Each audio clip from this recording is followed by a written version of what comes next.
So here we are at Elden Ring. But how did we get here?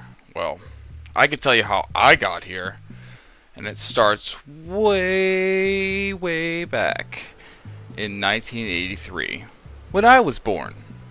And then I had to wait approximately 5 years for Nintendo to release the Nintendo Entertainment System, the NES. The barring the Ataris, the Magnavoxes, and the failed first attempts at home consoles, Nintendo Entertainment System, the first OG home console, and what would later become synonymous with video games in general, regardless of whether you're playing a Sega Genesis or a Dreamcast or even the PlayStation 1. It was referred to by all adults as Nintendo. Hey, are you playing Nintendo? You want that new Nintendo? Even us as kids at the time, we weren't too proud to say, hey, you want to play some Nintendo? Even though we were referring to a more specific console. But alas, I digress. I started my gaming way back then.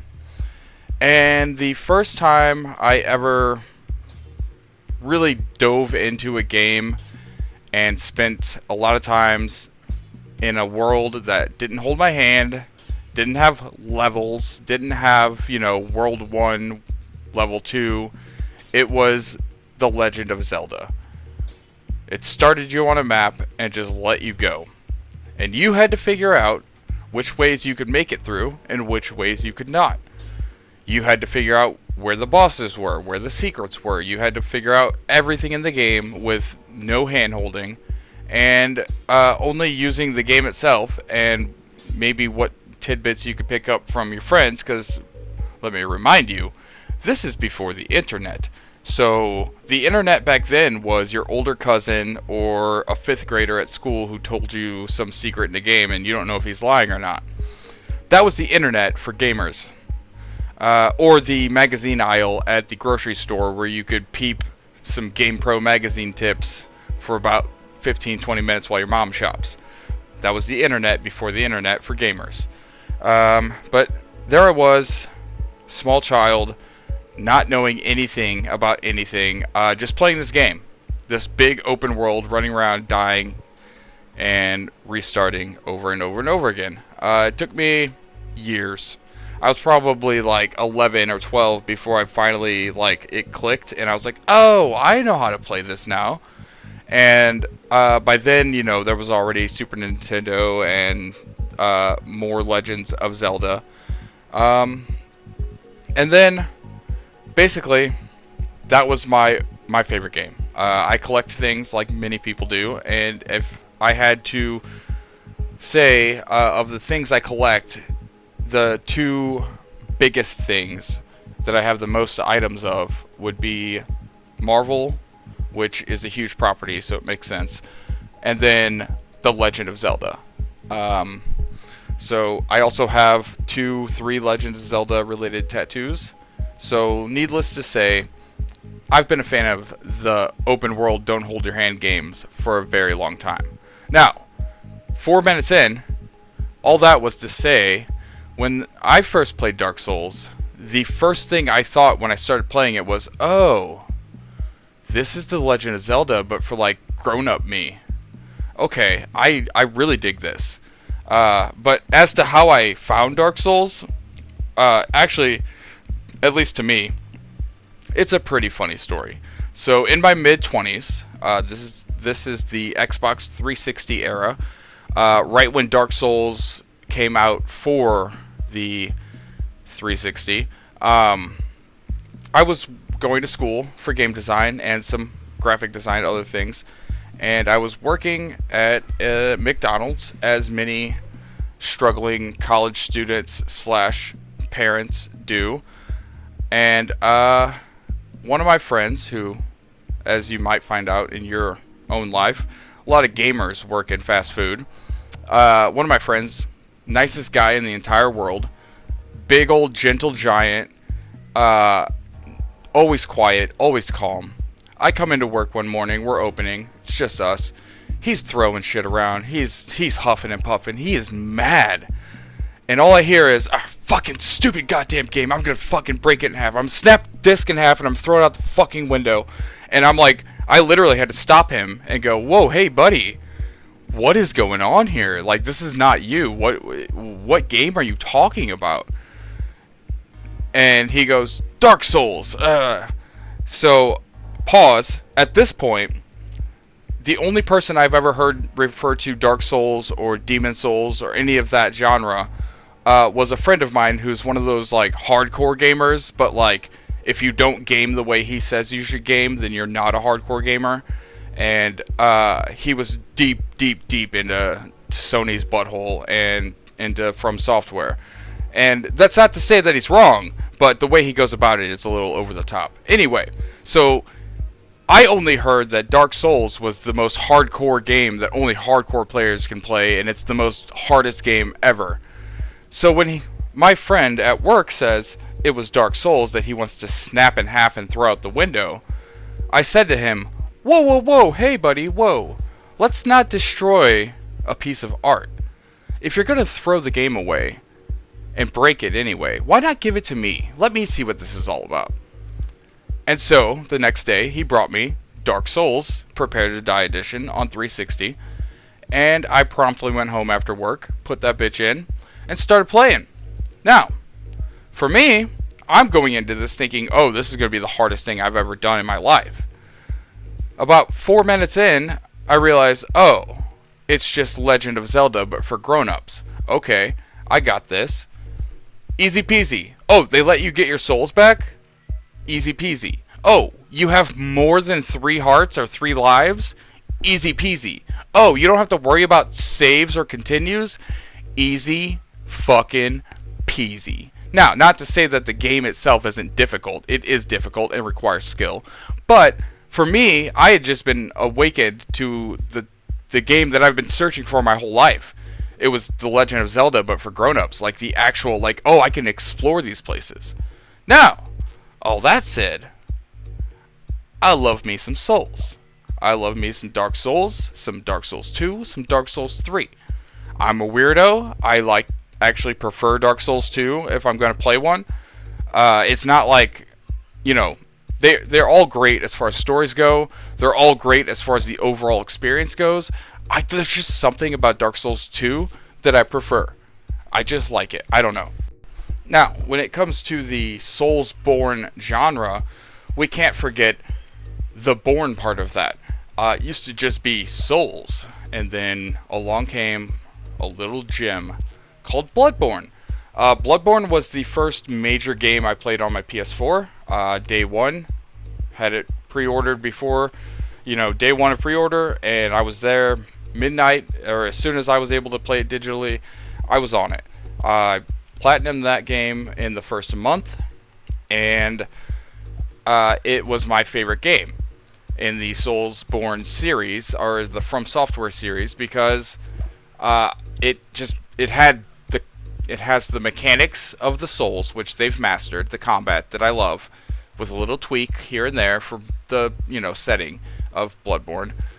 But it was the style, it was the H.P. Lovecraft references and design.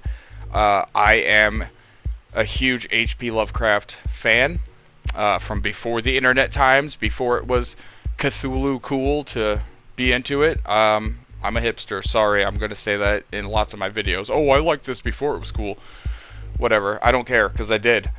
I was sleeping on my floor at 11 years old reading, The Cats of Ulthar or whatever, and The Mountains of Madness, and all of that. And, so when I got my hands on a FromSoftware game that was also deeply inspired by a bunch of things that I love, I can't argue against that being my favorite in the series of FromSoftware games.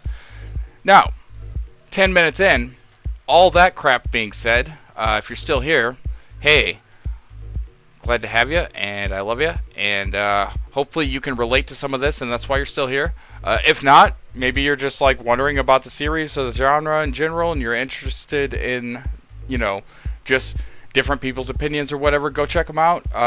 And that actually is a perfect segue to say the new FromSoftware game, the epic grandeur title that is Elden Ring, released recently, and that is my jam, it's my butter, it's my jelly, it's my peanut butter, it's my bread, it is my shit.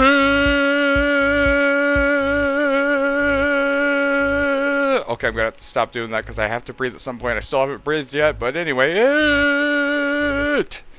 so I love this game. It is everything I just said in the first 10 minutes, all bundled up together and thrown down into an open world. Just like what Zelda did with the Breath of the Wild, which you're going to hear that comparison a million times, and I don't fucking care, because it is literally the way it is. It's the only comparison you can make. What Zelda created in Breath of the Wild kind of set the pace for the future. Oh, we got to hit these marks. Well, Dark Souls did that as far as the way that the Soulsborne genre goes, and the next logical mark to hit is an open world.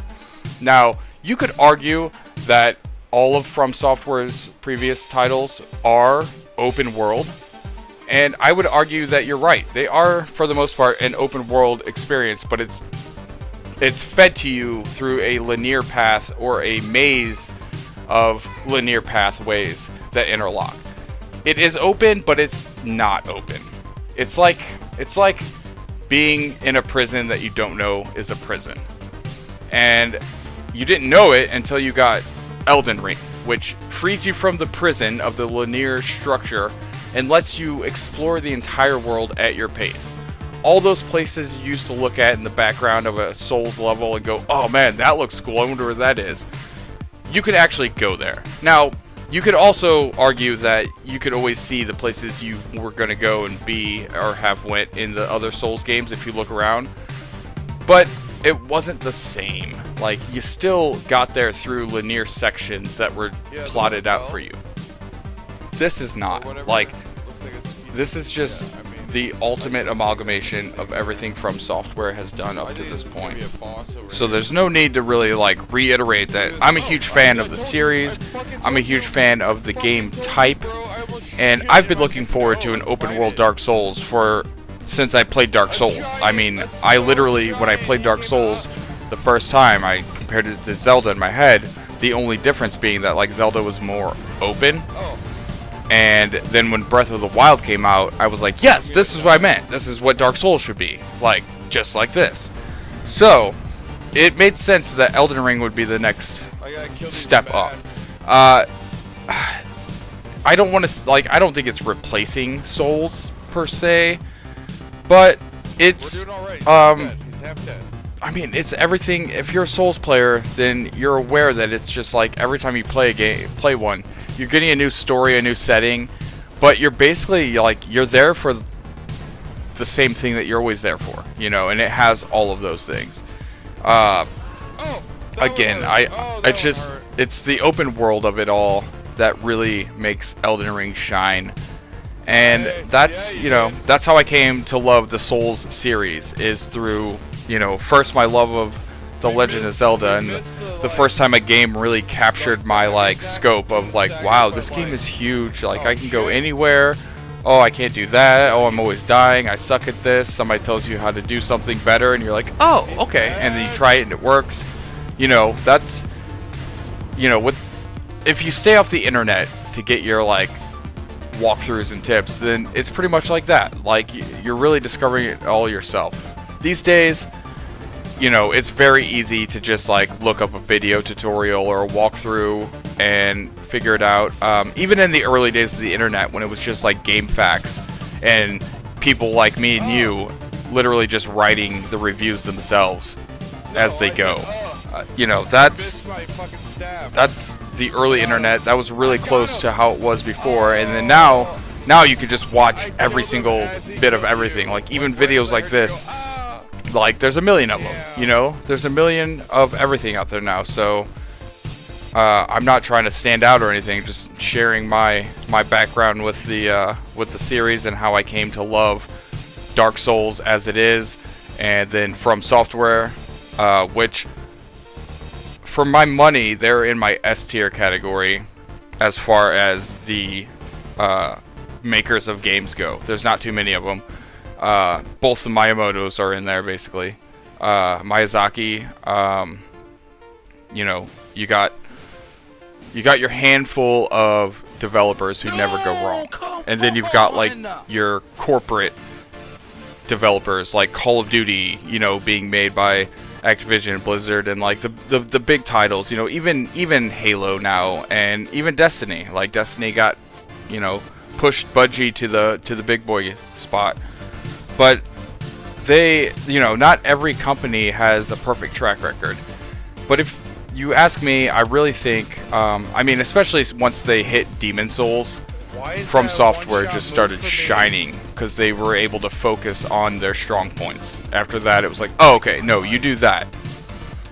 Before that, they were just a development studio trying out some cool shit. Like, they were, you know, you go back and look at their early games in, like, Kingsfield and stuff, and you'll see where Dark Souls came from. You'll see it. It's there. You go, oh, okay, they were really wanting to make Dark Souls from the beginning, or Demon Souls, or whatever. This was what they were going for. And I think Elden Ring is probably the culmination of that. Like, that was the ultimate end goal, was like, hey, eventually this is what we're actually making, is this big world that we want you to play in. And I'm so happy to have made it this long and been able to get my hands on a game like this, because it really is one of those game-changing, genre-changing games that, like, you know, it really sets itself apart in a way that's like, oh, okay, cool. It's like when somebody from high school goes away and becomes like a really cool person, but also like super successful and rich, and they come back and you're just like, whoa, oh, I killed him. Damn, dude, you really improved. You're cool as shit. Like, you were cool in high school, but now you're even cooler. That is Elden Ring in the Souls FromSoftware universe. Like, they brought you the cool shit. They went away for a little while.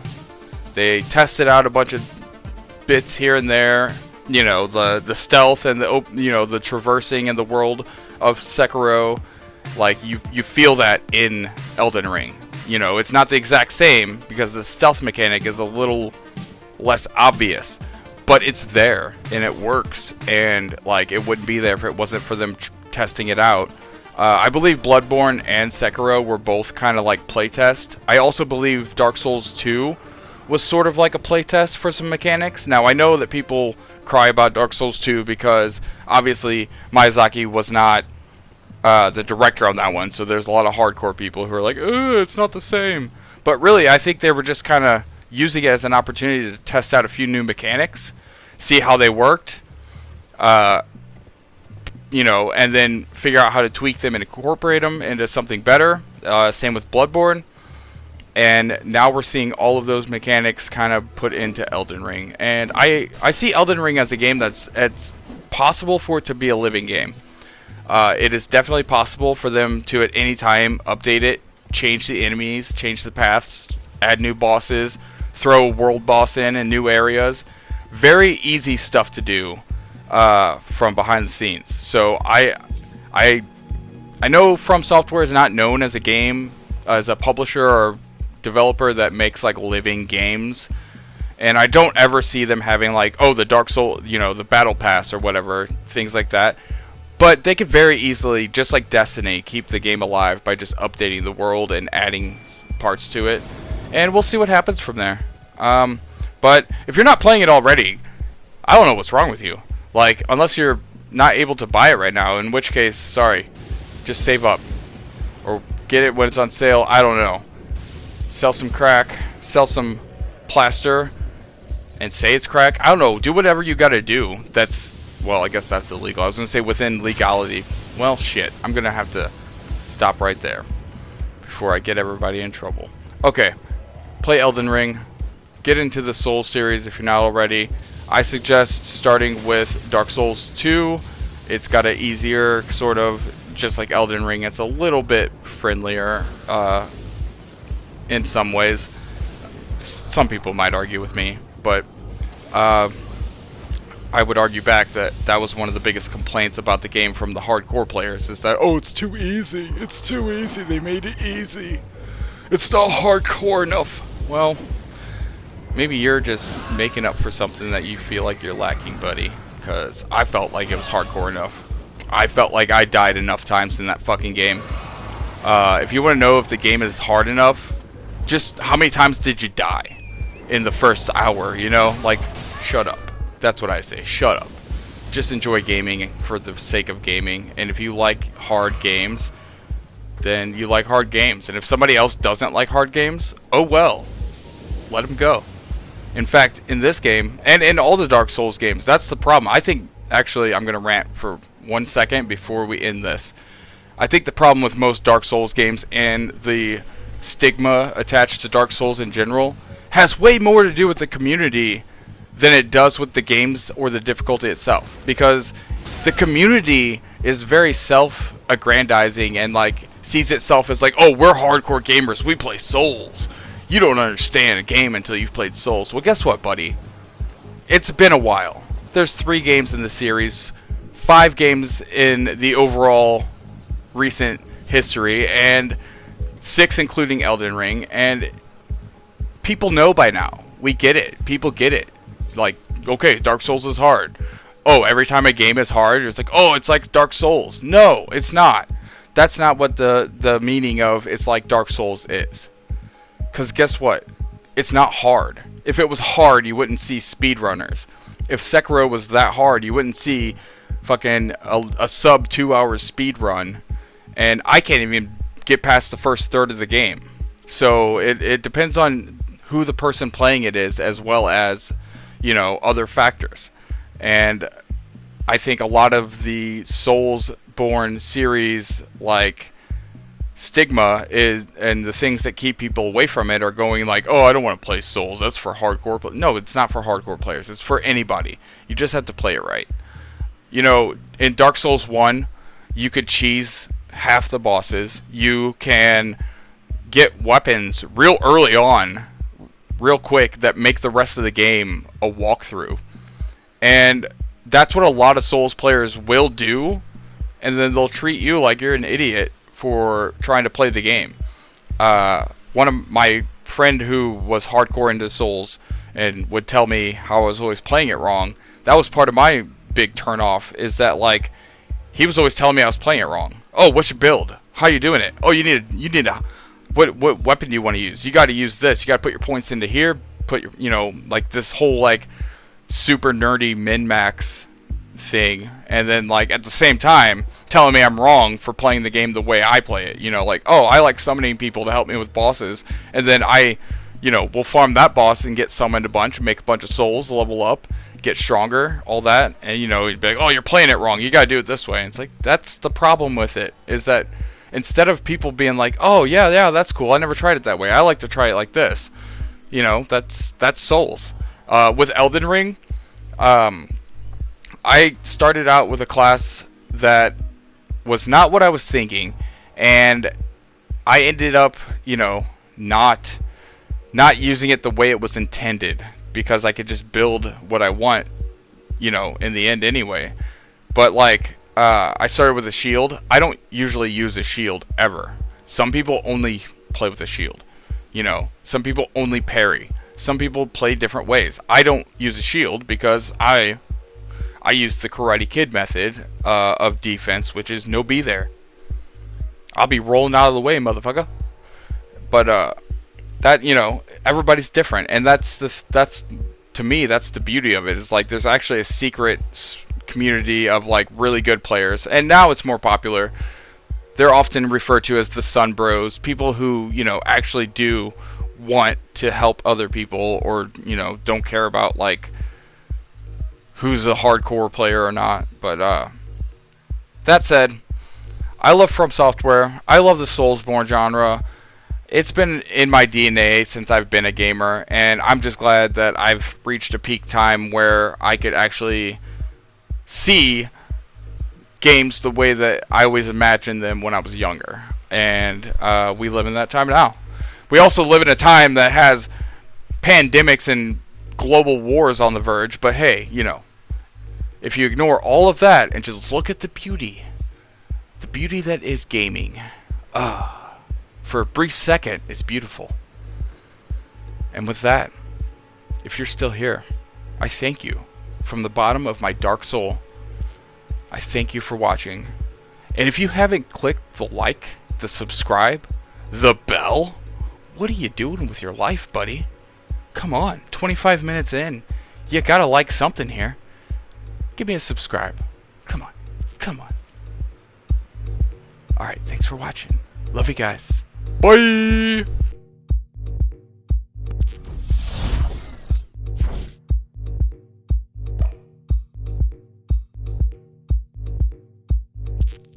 What are you waiting for? Subscribe, bitch!